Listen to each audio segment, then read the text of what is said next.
Hello दोस्तों, मैं धनंजय गुप्ता आपका स्वागत करता हूं आज एक बेहतरीन वीडियो में। आज के इस वीडियो की हमारी टॉपिक है आयनन एंथैल्पी, या इसका दूसरा नाम हम यूज कर सकते हैं आयनन ऊर्जा या फिर आयनन विभव। इसको इंग्लिश में हम कहेंगे आयोनाइजेशन एंथैल्पी या फिर आयोनाइजेशन एनर्जी, या हम बोल सकते हैं आयोनाइजेशन पोटेंशियल। तो चलिए सबसे पहले इसको परिभाषित करते हैं। हम इसके बारे में लिख सकते हैं, किसी विलगित गैसीय परमाणु से एक इलेक्ट्रॉन जो बाह्यतम कोश में है उसको निकालने के लिए न्यूनतम आवश्यक ऊर्जा को आयनन ऊर्जा कहते हैं। इस डेफिनेशन को थोड़ा हम इमेज के माध्यम से समझने का प्रयास करते हैं। तो देखिए, यहाँ पर हमने एक परमाणु लिया है और यह विलगित परमाणु है।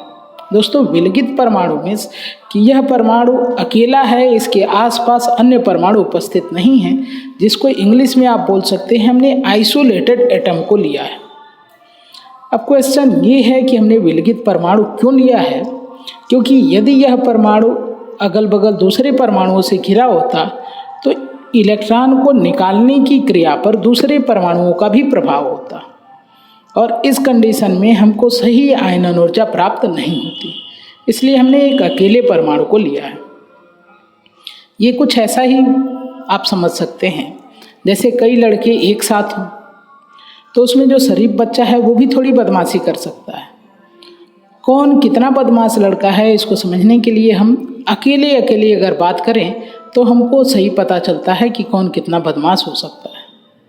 तो इसी प्रकार यहाँ पर हमने एक अकेला परमाणु लिया है। अब यहाँ पर हम बाह्यतम कोश के इलेक्ट्रॉन को निकालने का प्रयास करेंगे। बाह्यतम कोश के इलेक्ट्रॉन को ही क्यों निकाल रहे हैं, तो इसको समझाने के लिए मैंने देखिए यहाँ पे दो इलेक्ट्रॉनों को प्रदर्शित किया है ब्लैक डॉट से। आप जानते हैं कि इन इलेक्ट्रॉनों को नाभिक अपनी तरफ आकर्षित कर रहा होगा, क्योंकि इलेक्ट्रॉन का आवेश है ऋण और नाभिक पर धनावेश होता है। तो धन आवेश और ऋण आवेश के आकर्षण के कारण इलेक्ट्रॉन को नाभिक अपनी तरफ आकर्षित करता है। अब आप समझ सकते हैं कि ये जो बाह्यतम कोश का इलेक्ट्रॉन है, इसके और नाभिक के मध्य की दूरी अधिक है, तो यहाँ पर आकर्षण कम लगेगा और यहाँ पर आकर्षण अधिक लगेगा। बात क्लियर है?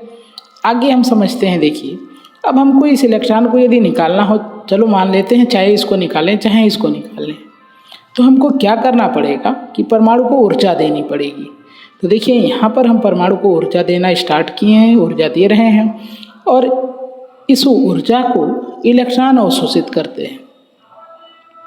तो ऊर्जा को यह इलेक्ट्रॉन भी अवशोषित कर रहा है और यह भी अवशोषित कर रहा है, लेकिन क्योंकि यह नाभिक से थोड़ा दूरी पर है इसलिए यह ऊर्जा को अवशोषित करने के बाद आसानी से परमाणु से बाहर चला जाएगा।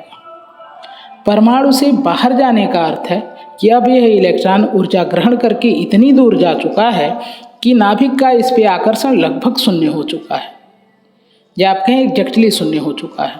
तो हम कहेंगे कि इलेक्ट्रॉन परमाणु से बाहर जा चुका है।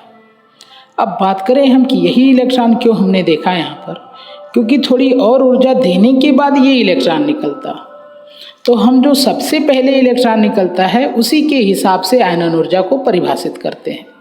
तो सबसे पहले कौन सा इलेक्ट्रॉन निकला? बाह्यतम कोश का इलेक्ट्रॉन, जिसको आप कह सकते हैं ऐसा इलेक्ट्रॉन जो नाभिक से काफ़ी दुर्बलता से जुड़ा हुआ है। नाभिक और उस इलेक्ट्रॉन के मध्य का जो अट्रैक्शन है वो काफ़ी वीक होगा।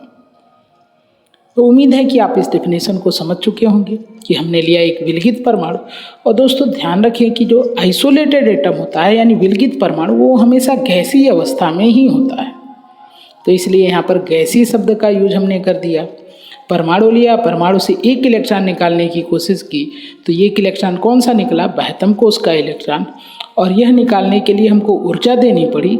जितनी न्यूनतम ऊर्जा हमने दिया है इस इलेक्ट्रॉन को निकालने के लिए, जितनी ऊर्जा हमने खर्च किया है, इसी ऊर्जा को आयनन ऊर्जा कहते हैं। उम्मीद है कि डेफिनेशन आपको समझ में आ गई है। अब देखिए, मान लीजिए कि ये जो परमाणु है इसका नाम हम लोग रख लेते हैं X। तो यहाँ पर यदि इक्वेशन वाइज हम लिखना चाहें तो हमने किया क्या है कि एक परमाणु लिया है X जो गैसीय अवस्था में है, इसलिए मैंने नीचे G लिख दिया है। इस परमाणु को हमने एनर्जी दी है, देखिए यहाँ पे प्लस एनर्जी लिख दिया है। और एनर्जी जब इस परमाणु को दिया है तो यह परमाणु अपने आयन में बदल गया है, यानी कि परमाणु से एक इलेक्ट्रॉन अलग हो गया है और एक इलेक्ट्रॉन निकल जाने के बाद जो परमाणु होगा धनायन में परिवर्तित हो जाएगा। जैसा कि आप पहले भी पढ़ चुके हैं कि जब कोई भी परमाणु इलेक्ट्रॉन त्याग कर देता है तो वो धनायन में परिवर्तित हो जाता है। तो X+ आयन बन गया और इलेक्ट्रॉन इसका अलग से हमने लिख के दिखा दिया है। तो उम्मीद है यह इक्वेशन भी आपको समझ में आ गया होगा। तो इस इक्वेशन में X परमाणु को जितनी एनर्जी हम लोग दिए हैं, जिसके बाद यह रिएक्शन हुआ है, यानी कि X धनायन में परिवर्तित हुआ है और इलेक्ट्रॉन बाहर निकला है, इसी एनर्जी की मात्रा को हम कहते हैं आयनन एंथैल्पी या आयनन ऊर्जा। यदि यह ऊर्जा विभव के टर्म में दिया जाए, पोटेंशियल डिफरेंस के रूप में दिया जाए, तो इसको कहेंगे आयनन विभव।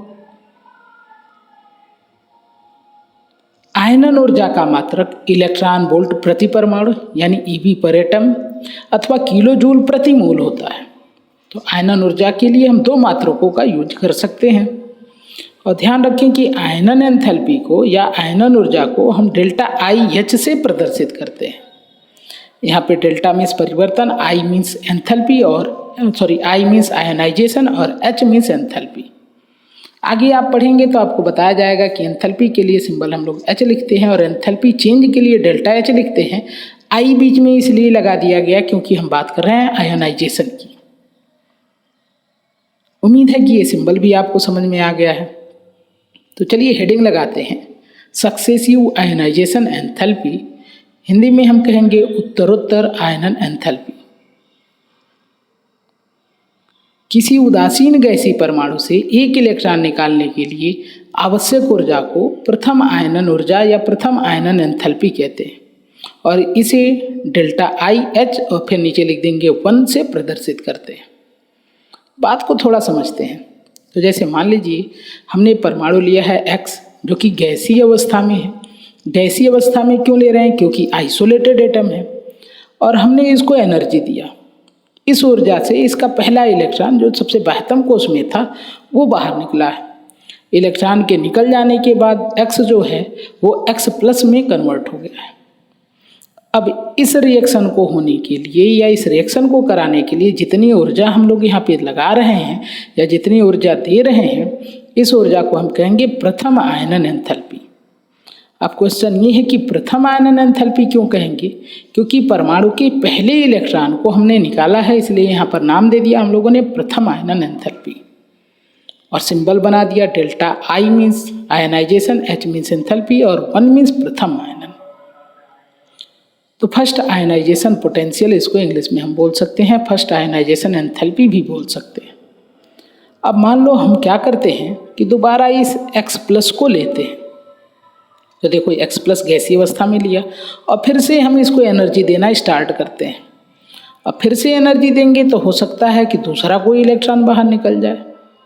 दूसरा इलेक्ट्रॉन जो है अंदर वाला वो ऊर्जा को अवशोषित किया, मतलब जो सेकंड नंबर का इलेक्ट्रॉन है बाहर से, उसने ऊर्जा को अवशोषित किया और वो परमाणु को छोड़ के बाहर चला गया। तो X पे पहले ही एक प्लस था, एक इलेक्ट्रॉन और निकला है, इसलिए एक प्लस और आ जाएगा और बन जाएगा X2+। और यहाँ पे जो ऊर्जा खर्च हम लोग कर रहे हैं, जो ऊर्जा इस आयन को दिए है, हमने X+ आयन को दिया था कि एक इलेक्ट्रॉन और बाहर हो जाए, उसको हम कहेंगे द्वितीय आयनन एंथैल्पी। अब क्वेश्चन ये है कि द्वितीय आयनन एंथैल्पी क्यों कहेंगे? क्योंकि हमने दूसरे इलेक्ट्रॉन को निकाला है। X जो था पहला इलेक्ट्रॉन हम निकाल दिए थे तो X+ बन गया था और X+ से अब इलेक्ट्रॉन निकाले हैं, यानी कि हम यदि परमाणु से सोचें तो परमाणु से हमने दूसरे इलेक्ट्रॉन को निकाला है, तो इसलिए इसको हम कहेंगे द्वितीय आयनन एंथैल्पी। तो यहाँ पर मैंने लिखा है कि प्रथम आयनन एंथैल्पी के बाद बने धनायन, जिसको आप यूनिपॉजिटिव आयन कह सकते हैं, से अगले इलेक्ट्रॉन को निकालने के लिए आवश्यक ऊर्जा को द्वितीय आयनन ऊर्जा या द्वितीय आयनन एंथैल्पी कहते हैं और इसे डेल्टा IH2 से प्रदर्शित करते हैं। अब फिर मान लो कि हम दोबारा एक काम करते हैं, वही कि हम इस बार X2+ आयन को लेते हैं और फिर से इसको एनर्जी देते हैं और जिस एनर्जी से इसका एक और इलेक्ट्रॉन बाहर हो जाता है तो X2+ कन्वर्ट हो जाएगा X3+ में। अब यहाँ पे जो एनर्जी हम लोग खर्च कर रहे हैं, जो आयन को दे रहे हैं, उसको हम कहेंगे तृतीय आयनन एंथैल्पी। अब तृतीय आयनन एंथैल्पी क्यों कहेंगे? क्योंकि हम परमाणु से तीसरे इलेक्ट्रॉन को अब की बार निकाले हैं। तो देखो मैंने लिखा है, इस प्रकार बने द्विधन आयन यानी बाई पॉजिटिव आयन से अगले इलेक्ट्रॉन को निकालने के लिए आवश्यक ऊर्जा को तृतीय आयनन एंथैल्पी कहते हैं और इसे डेल्टा IH3 से प्रदर्शित करते हैं। 3 मीन्स हो गया थर्ड या तृतीय आयनन एंथैल्पी। ऐसे ही हम चौथे पांचवें इलेक्ट्रॉन को भी निकाल सकते हैं, इसलिए मैंने डैश डैश कर दिया है। इस आधार पे हम एक लाइन में बात कह सकते हैं, अर्थात किसी उदासीन परमाणु से प्रथम इलेक्ट्रॉन, द्वितीय इलेक्ट्रॉन या तृतीय इलेक्ट्रॉन या फिर और कोई यानी आदि इलेक्ट्रॉनों के निकालने के लिए आवश्यक ऊर्जा को क्रमशः प्रथम, द्वितीय, तृतीय आदि आयनन एंथैल्पी कहते हैं। तो पहला इलेक्ट्रॉन निकाला गया तो प्रथम आयनन एंथैल्पी, दूसरे इलेक्ट्रॉन को निकालते समय दी गई ऊर्जा को द्वितीय आयनन एंथैल्पी और इसी प्रकार तृतीय आयनन एंथैल्पी और आगे भी कर सकते हैं।